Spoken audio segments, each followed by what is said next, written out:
On débute nos rencontres. On est actuellement en compagnie de la mairesse de Saguenay, Mme Josée Néron, pour notre rencontre à toutes les 2 semaines pour nos suivis de dossiers.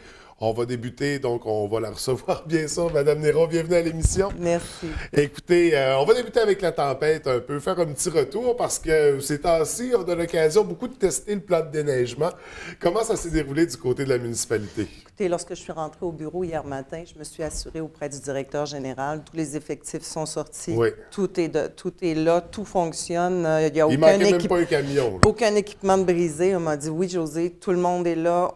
Vraiment, là, ça roule, on travaille. Mais c'est sûr que les conditions, la quantité de neige qui tombe à l'heure, si on voulait être équipé pour pouvoir faire face à ce type de tempête-là, mais tout le reste de l'année, on paierait pour de l'équipement qui serait dans le fond d'une cour et qui ne servirait pas.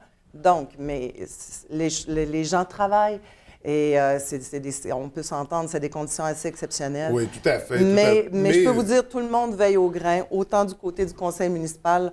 On a des conseillers et des conseillères qui sont en relation avec les services et puis on s'assure que les choses sont faites.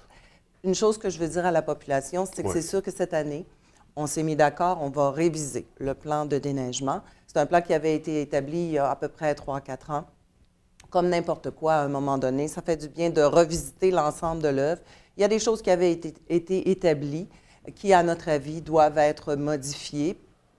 Exemple, certains trottoirs qui n'étaient pas déneigés, qui devront l'être. Le temps de réaction par rapport au déblaiement de certaines rues, certains quartiers. C'est des choses qu'on veut jaser avec les services et c'est ce qu'on va faire au cours de l'hiver. Donc, pour l'hiver prochain, on aura un nouveau plan de déneigement, mais je pense que ça s'est quand même bien déroulé. Il y a des artères qui ont été fermées, des chemins qu'on suggérait d'éviter, mais sinon... J'ai été moi-même, hier, j'étais à Port-Saguenay. Oui. Et j'ai eu à traverser, à utiliser la grande ligne. On appelle ça un rang de travers. Oui. C'était assez spectaculaire. Avec les congères, ça n'avait aucun... J'étais vraiment dans le désert de l'hiver. Oui, tout à fait. Oui. Je pense que les gens ont beaucoup de compréhension concernant le déneigement pendant des tempêtes comme ça. On va y aller avec nos sujets réguliers. On va discuter de Port de Grand-Anse parce qu'on en parle beaucoup ces temps-ci dans les médias. Oui. Déjà, il y a eu l'annonce du conduit de 22 km pour acheminer de l'eau pour pouvoir développer la zone industrielle. Oui. Au moment où on se parle, c'est pas officiel encore. On est en train de chercher... en fait, on est en étude de projet encore, si j'ai bien compris. Exactement. On a lancé un appel d'offres le 15 janvier dernier. Il y a 3 options qui sont sur la table parce qu'on a un site industrialo-portuaire, une ZIP finalement, mais on a une problématique, c'est que ce n'est pas alimenté ni en hydro, ni en électricité, ni en gaz, ni en eau. Oui. Donc, BlackRock, qui est un des projets les plus prometteurs là, pour venir s'implanter. D'ailleurs, ils ont annoncé qu'il serait, oui, vraiment, qu'il commencerait la construction de l'usine en 2018. A fait des démarches auprès du gouvernement du Québec pour ce qui est de l'électricité, pour ce qui est du gaz, ils font également des démarches. Ils se sont tournés vers nous pour ce qui est de l'approvisionnement en eau et en eau de procédé.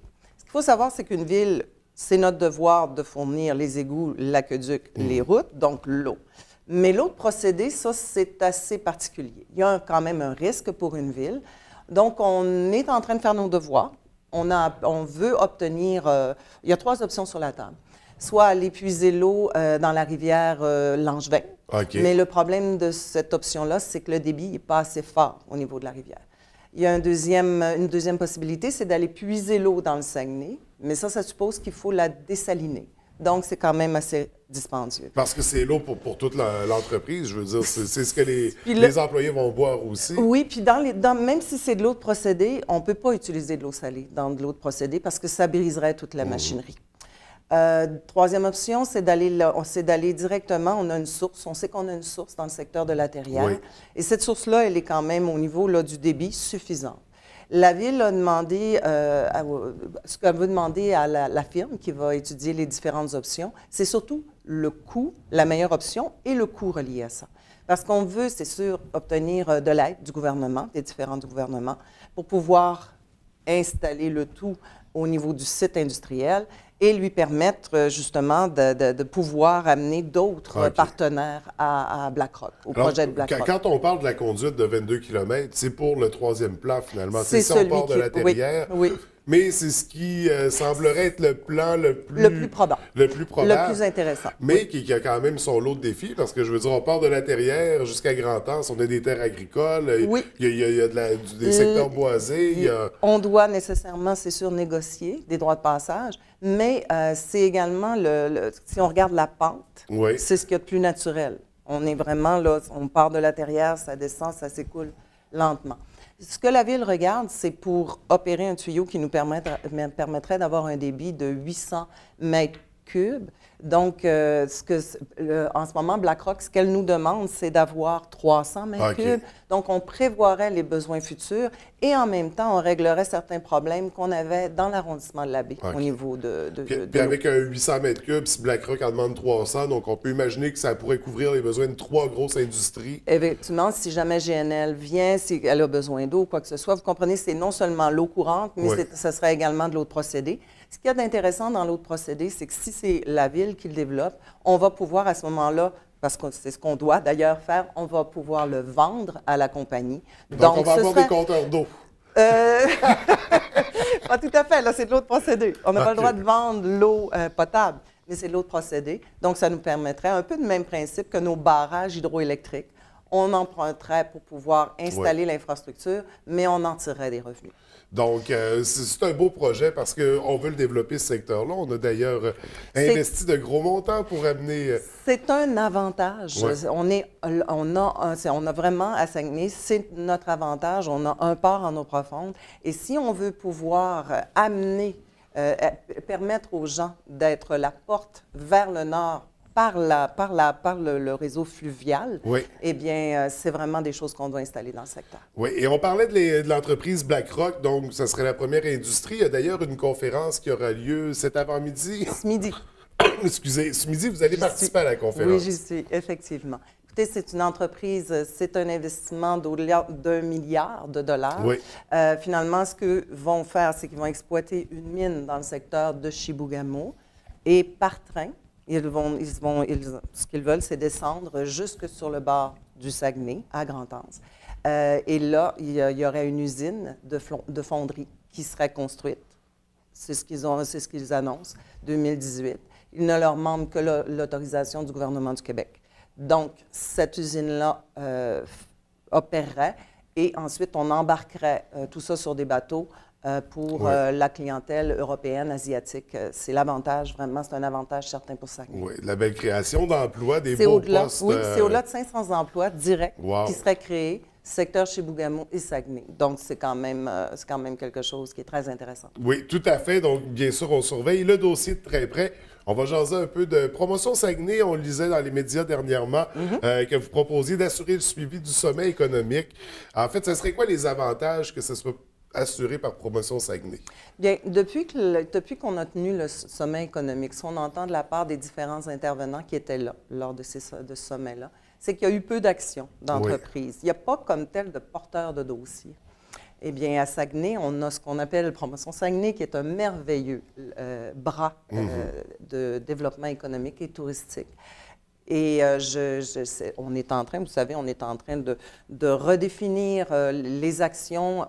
J'ai demandé à M. Arthur Gobeil, qui est le directeur général par intérim, de me présenter les axes de développement qu'on présenterait au conseil municipal, parce que ce qu'on a convenu, c'est que le conseil municipal va statuer sur les axes de développement stratégique que l'on veut que Promotion Saguenay, sur lesquels Promotion Saguenay va devoir travailler.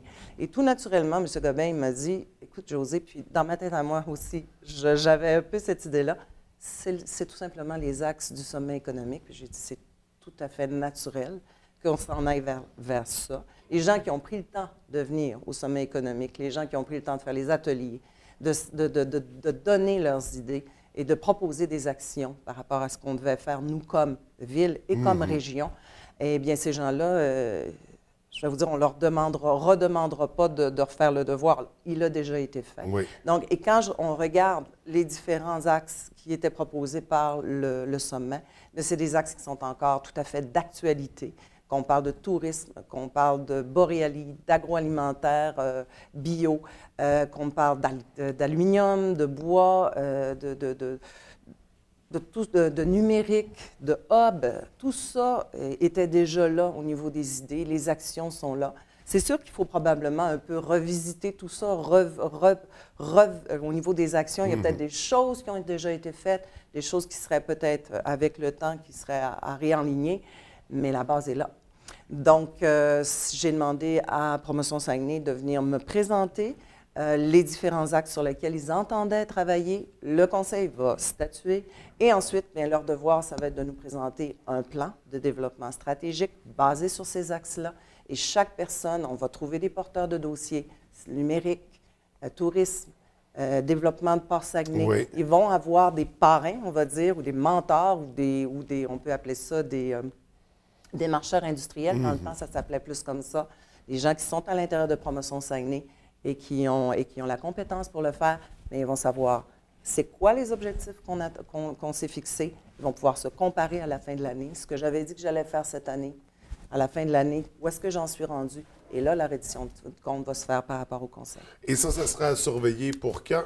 Pour le prochain conseil? Là, vous comprenez que ce que j'ai demandé à M. Gobeil, c'est que Promotion Saguenay nous présente dans une réunion de travail, parce qu'on fait des réunions de travail maintenant, dans une réunion de travail, grand conseil, l'ensemble des axes, le pourquoi, le comment, et à partir de là, on va statuer. On va terminer ce matin. On va revenir sur un élément du dernier conseil de ville. Oui. En fait, il y a la corporation Patrimoine Saint-Édouard qui était présente pour solliciter votre appui. Oui. En fait, on ne s'est pas engagé tout à fait pendant le conseil, mais vous êtes engagé à aller les rencontrer, vous asseoir avec eux. On est rendu où dans le dossier avec Patrimoine Saint-Édouard? Il y a une rencontre de prévue au cours des prochaines semaines. C'est des gens que j'avais côtoyés lors de la dernière campagne. C'est un des enjeux du côté de l'arrondissement Labbé. C'est un très beau projet du côté de l'arrondissement de Labbé. On s'entend, on a une bibliothèque qui a besoin d'être d'amour. Et on a une église également patrimoniale. Donc, c'est tout ça. Il y a plein d'enjeux. Vous avez également le projet de la casse. Oui. Qui est aussi dans le même secteur. Tout à fait. Alors, ce qu'on s'est dit, la beauté de la chose, c'est que l'ancienne gouvernance a, comme telle, laissé tous ces groupes-là travailler, mais sans jamais travailler avec eux. Nous, on a cassé ça. Maintenant, on travaille avec les gens et on veut s'assurer de mettre les pierres qui vont permettre de revitaliser le secteur. Donc, on a des beaux, je vous dirais, des comités citoyens qui ont vraiment à cœur leur coin et qui ont des très beaux projets. Maintenant, on veut vraiment travailler en concertation, collaboration, puis être sûr que ce qu'on fait, on va le faire avec eux.